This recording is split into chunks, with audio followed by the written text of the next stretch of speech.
April 21st, 2026. Joseph Tribble Park in Savannah, Georgia. Hopefully they won't get mad. Here's some baby geese. Very big baby geese. Look at them go. They're so big.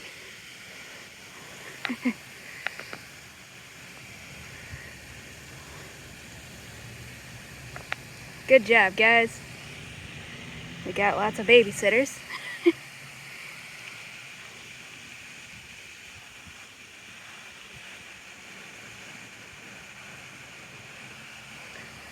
Anyways, there goes the baby geese.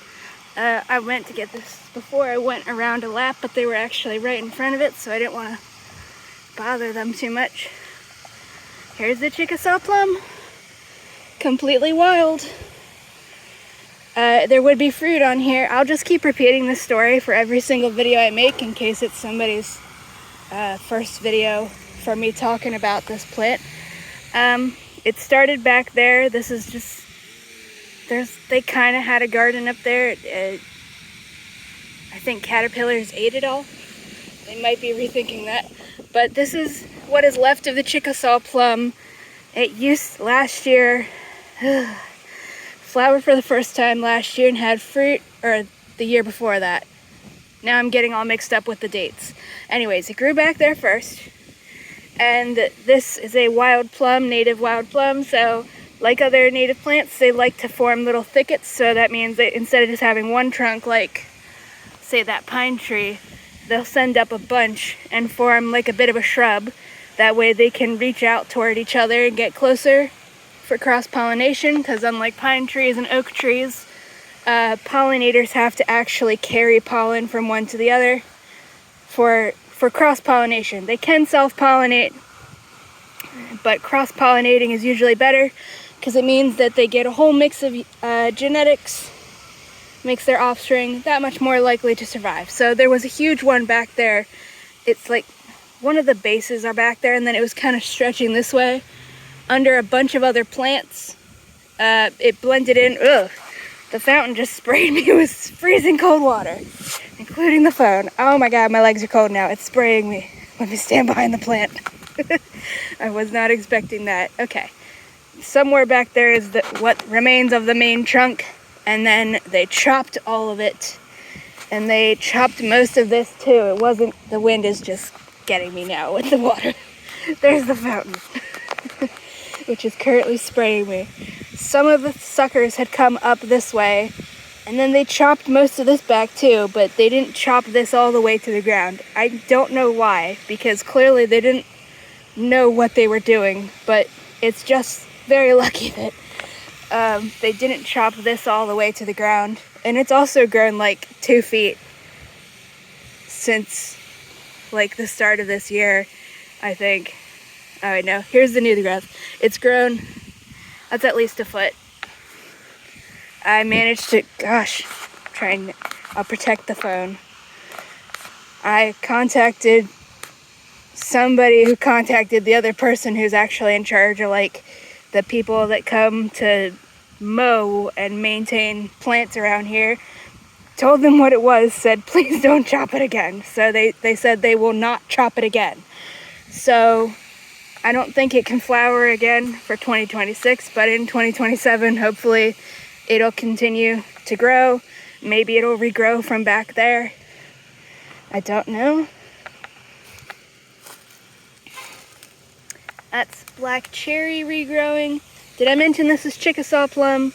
Scientific name, Prunus angustifolia, which means small leaves, because most of the other plums, they get big leaves. This is about as big as these leaves will get. So they're pretty small. Yeah, hopefully they like part shade in specific. It's like the only place they can grow. They can't have, I don't think they can have full sun, or they don't do well in it. I can't remember the details, but they won't chop this back.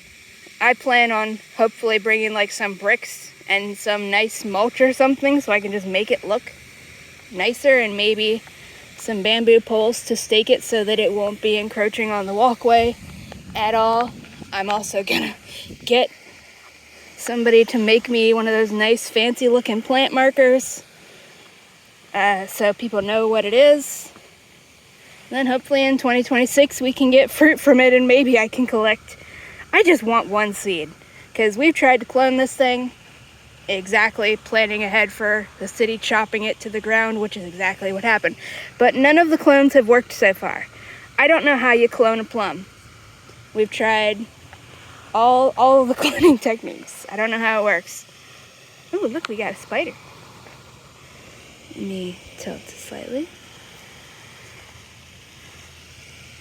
Very camera shy spider.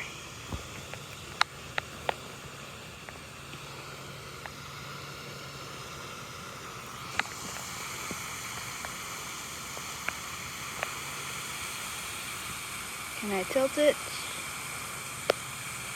Not really. But as you can see, they still have not chopped it. I am gonna chop the smilax back a bit because people here really hate it for some reason, and I don't want somebody to kill the plum in their attempt to get rid of the smilax. There's nothing wrong with smilax, but people down here are just weird. Like, yeah, it has thorns, but like it's fine. I'm gonna chop. Maybe I can pin this part back. I'll pin this under a branch so that it goes that way so people are less gung-ho, because they like hate it with the passion of, I don't even know, but it's crazy. But anyways, yeah. New bark on this, or like younger bark, is like a silvery color, and then down here at the base it gets darker. I would have been able to show you that whole thing, but obviously not anymore. But yeah, here's this. Hopefully we can get fruit in 2027 and I can start growing one at home, and then I can just keep collecting and spreading infinite seeds, because this is the only wild plum I have found in Savannah. I think I found some out in Tybee, like along the beach, but that wasn't confirmed. I think they were.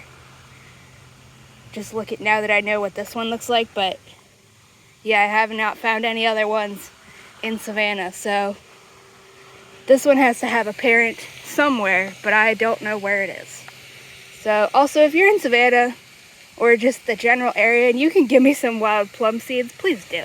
I want some.